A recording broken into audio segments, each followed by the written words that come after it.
Нұрубиетнан қачықтағы жоңға тұстақ әйге олықтынар. Намылығугарин бәлиттер декадаларын чарчетінен арасты рәхендер бара тураллар. Бүкіндерге жакуска кораттан психолога, медика, педагогическая қамғыя специалистері тақсанлар үйері қайгетін үләйеттерін күтті көрістілер сейілей. Намнаға корреспондент Надежда Назарова кәпсер. Ити анал қамғияны бұйнені энбели тоғылар коракка барар әбіт боллақтарына. Бұ көрсүйеге филиал тәрелерін туғынан бұхардылар. Оның мантан ала төрөппіттер доройбаларына мәрті қоғалары мәсетігер намға көддірар ұсылобияланылар. Опсая отут оғыны төрөппіттерін кітірі приемна атылар.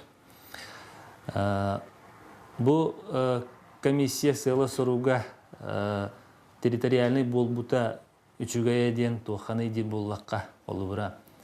Сырыайы республиканской ПМПК-ны бейік әтәспәп болабыд. Манны генбели тоғылырған Аллах территориальный комиссия бес ұлысқа арылан үлілер. Энбели тоғылырға психологическая медицинская көмәні төрөппүттерге консультациялары оңорар әлбәқ. Белетен әтәқі бүгін ұлысқа 160 оға учокко тұрар. Ол егер сүрбалтығы оскола өрінер. Төріяқтареттен онаға састыра дері ағар бербекелері бары документары манна ысыты яқтыра. Надежда Назарова, Юрий Христофоров, Саха телевидениеті Намылуға.